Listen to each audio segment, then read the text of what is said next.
What's your name? My name is Blake Filippi. I'm from Block Island, Rhode Island. Okay. Blake, I understand you're a constitutional lawyer, and you have some interesting ideas about nullifying parts of the NDAA that was recently signed into law by President Obama. Can you tell us a little bit about that? Yes, I can.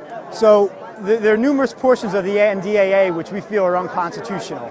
And we've drafted legislation that anyone in the country can introduce to their local town officials and also to their state legislatures, which would direct, the first part, it would direct the state legislatures to tell all state officials not to cooperate with any military investigation of a United States citizen.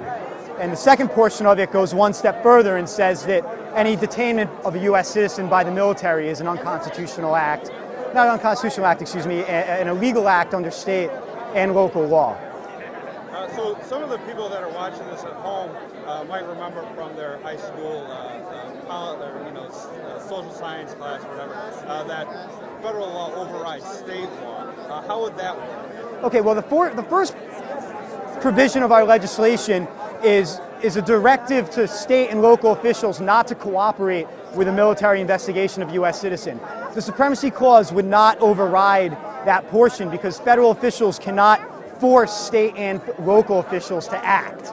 The portion of our act that could be overridden by the Supremacy Clause, and that's only if the NDAA is constitutional, is the provision making it illegal for the military to detain someone within the jurisdiction of the state or the local municipality. What do you have any thoughts as a constitutional lawyer that Barack Obama, who was a constitutional scholar at the University of Chicago, would sign legislation like that into law? I think he needs to brush up on his constitutional studies. And so we're at this Ron Paul event here tonight. What is it that you support about Ron Paul? I would imagine it's something to do with his emphasis on the Constitution. Well, I mean, the Constitution's a document that binds all of us together. And it's almost been a death by 1,000 razor cuts what they've done to our liberties and the provisions of the Constitution. You know, decision by decision, they've undermined it to the point where the Constitution is seen as almost as a nullity. They pass all these regulations and laws under the Commerce Clause that were never intended. They were never intended to be passed by our founders. You know, they never intended that the federal government would regulate local education. You know, and the list goes on and on. So I think that Ron Paul understands the Constitution and understands what the original intent was. And, you know, everyone's looking for answers how to fix this country. And it's not in some far-off concept. The answers to fix this country are located in the Constitution, and we need to return to our American traditions. Just a kind of a separate question. The health care legislation that was passed and signed into law by Obamacare, that's making its way up to I think it's on the docket for the Supreme Court right now. How do you think that the Supreme Court's going to rule on that?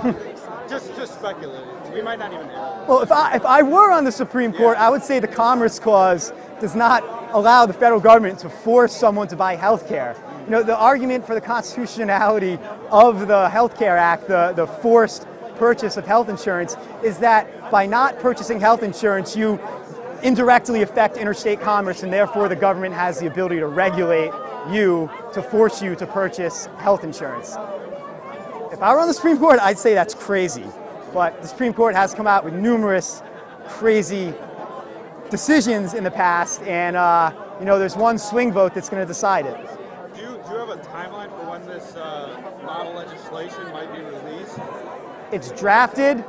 Rhode Island, RILiberty.com is the website. It's going to be up by Friday with a link to the website, with a link to the draft legislation. Anyone in the country can download it and submit it to their local governments and their state governments.